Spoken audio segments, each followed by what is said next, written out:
Now we will discuss about the nuclear fission and fusion. Because in the nuclear fission and fusion, there are so many radioactive elements are decay. Now, how the nuclear fission and fusion is occur in nature, that we will discuss now. First of all, the nuclear fission. What is the meaning of fission? Whenever the neutrons are bombarded on any heavy nucleus, what will happen? That nuclei will split into two parts in the equal in size. In this way. So nuclear fission is the process whereby a nucleus with a higher mass number splits into two nuclei which has a roughly equal mass numbers. Suppose we have a uranium-235. See this process, hold the process. Suppose the neutron atom is coming close to the uranium atom. It is bombarded on uranium atom, right? For a short time, that uranium atom will join to that neutron atom will come together with the uranium atom, and it will form in this way. Again, it will form uranium-236. But this uranium-236 is not the stable. It is unstable nucleus. That's why for a very short time it will form uranium-236, and after a short time that uranium-236 will decay and it will give us barium as well as chromium, two new different atoms. You can observe here the both barium and chromium which has atomic number Z is equal to 36 and 56, and mass number A is equal to 141 and 92. So here you can observe that both the elements have neutrons greater than the protons. It means they both are the isotopes. So they will decay alpha, beta or gamma. They have instability, that's why they can emit alpha, beta and gamma rays. And we are also receiving 3 neutrons as a free particles. Now these 3 free neutrons can again interact with the uranium and whole the process can again start. So this is called the chain reaction process. Now each individual neutron will again interact with the uranium, and again you will get the barium and chromium. In this way the process will start and you will get more and more the radioisotope materials. And because of these things, because of this process, this is called the chain reaction. And that's why it is danger, and this is the basic concept of atom bomb. Why the atom bomb is danger for the human. These are the examples of nuclear fission. You can see the uranium-235 atomic number 92. Now when bombarded by neutron form barium as well as chromium, 3 free neutrons which has a very high velocity. It can also give us a cesium as well as rubidium. In one more reaction, when the neutron is collide with the uranium, it can give us cesium which has atomic number 55. Again it has more neutrons, and rubidium which has also more neutrons compared to protons. Now what is the fusion? Fusion is nothing when the 2 small nuclei come together and it will form a higher atomic number nucleus. This is called the fusion. The 2 nuclei with low mass numbers combine to produce a single nucleus with a higher mass number. This is the example, best example. This process is also running in the sun. That deuterium 1s2, which is the isotope of hydrogen atom, and 1s3, which is the isotope of all hydrogen atom, which is called the tritium. Right? Both are chemically unstable. So whenever 1s2 and 1s3 will come together, they will form 2He4 helium nucleus, and it will also give us the energy in million electron volt. But this process is not occur in a lower temperature. Remember that the fusion process needs very much high temperature. That's why in the stars, in sun, where the very much high temperature is there, where this fusion process is occurring. And because of this process, now it gives us the energy into a 24 million electron volt. Because of this energy, still our sun and mass, all the sun and earth has the still lifetime of 20 or 30 billion years. Now take 1 or 2 examples. See this process. 1s2, 1s3, they will come together, form 2He4 and emit the energy, also 1 neutrons. This is called the nuclear fusion. Now what are the effects of radioactivity? Friends, the radioactivity is not a very protective, it is very danger for the human life if it is not protected properly, because it emits the alpha particles, beta particles and gamma particles, which has a different penetration depth. The alpha particles are the helium nucleus, so they cannot easily enter in our body.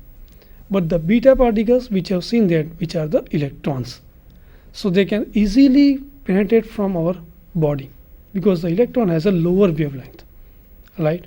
So they can enter in our body.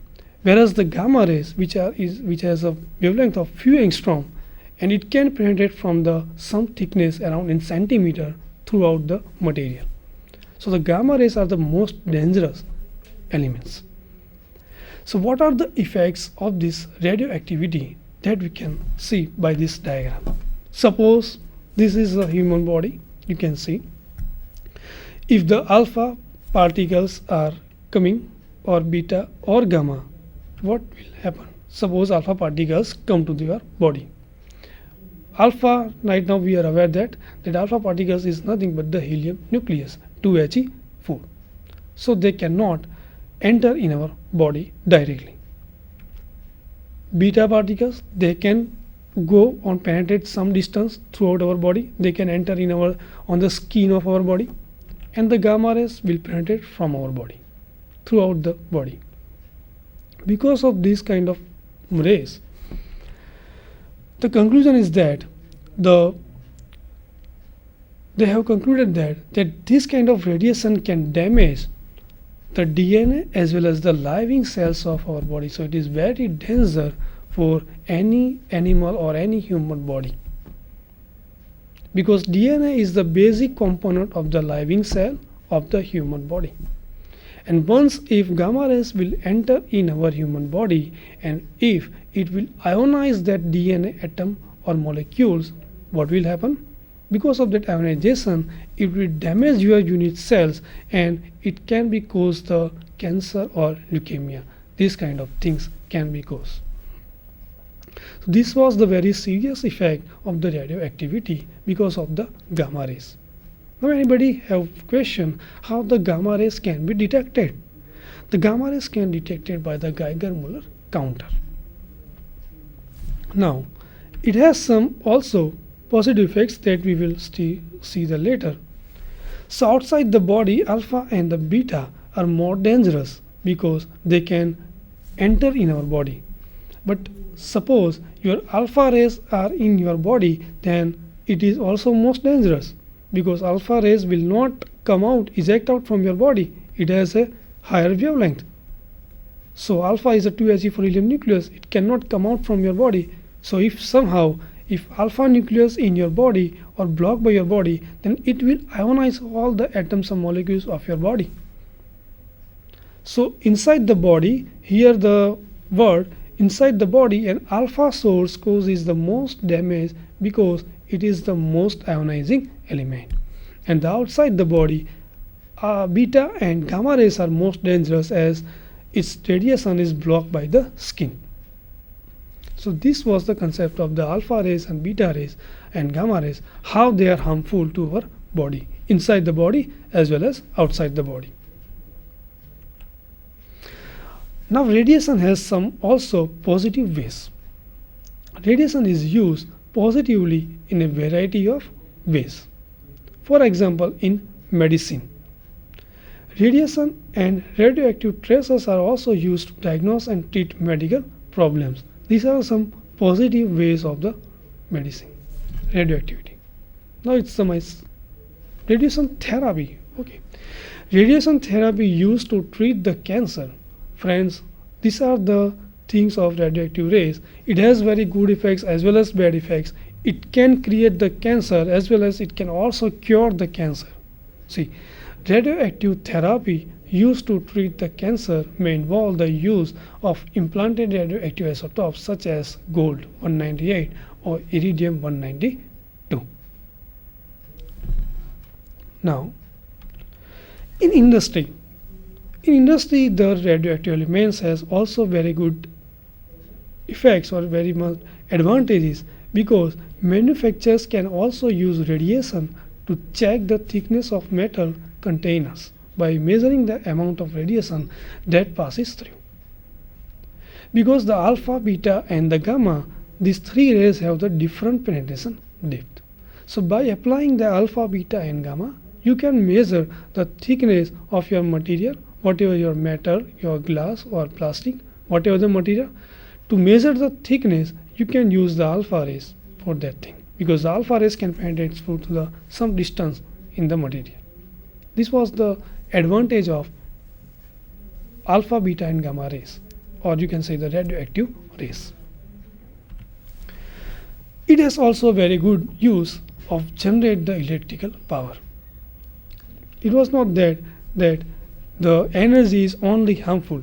Right now the nuclear fission and nuclear fusion they are using for to make the atom bomb or hydrogen bomb, and because of that use that energy is very much harmful to our society. Still in Japan the people are suffering from these effects. In the Hiroshima and Nagasaki we all know that because of the bombardment of this hydrogen bomb or nuclear fission bomb, because of that things the still people are affected by that radioactive elements. But it is not this thing. You can also use the nuclear fission energy or fusion energy in good way. Nuclear fission is used to generate electricity as an alternative energy source. Still, in France or in some other countries, they are using the nuclear fission energy in the form of electricity. We are also doing in this way. We are not 100% successful to use this kind of energy, but we are doing for the fission energy to use as an electricity. Now what is the meaning of dating? Dating means the event, even the age of fossils or rocks can be determined by using radioactive isotopes. Suppose we know about the half-life time of any element, and if you know about how much age of that element, then using the radioactive isotopes you can know that this element is so and so years old. For example, using this process right now we know that in the moon this rocks is around 1 lakh or 2 billion years old because of the knowledge of the radioactive isotopes and its half-life time. So this is called the dating. By the knowledge of radioactive isotopes, you can determine the age of any old rocks or fossils on other planets. Friends, we have seen the examples half-life time.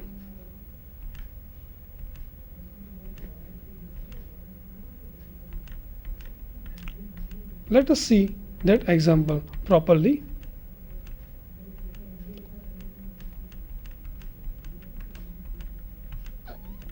The first example,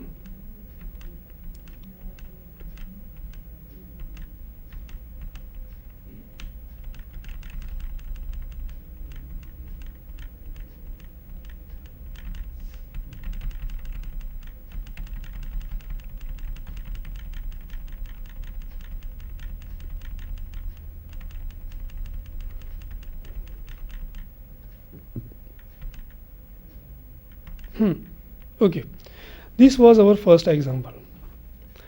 We have 400 milligram of radioisotope with a half-life of 5 minutes. How much will be left after 30 minutes? Now you all aware the concept of the half-life time. Now you can easily calculate this example. Initially your N is 400 milligram, your N0.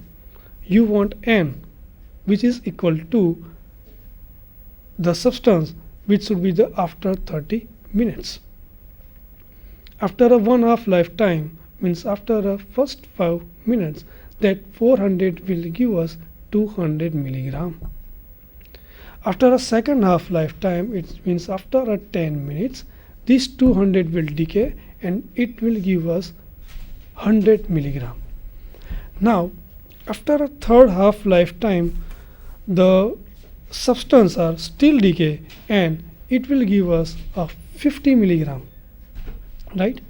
400 will give us to 200, then 100, then again after 5 minutes 50 milligram, then again after 5 minutes it will give us the 25, then again after 5 minutes it will give us 12.5, and at last after 5 minutes it will give us 6.25.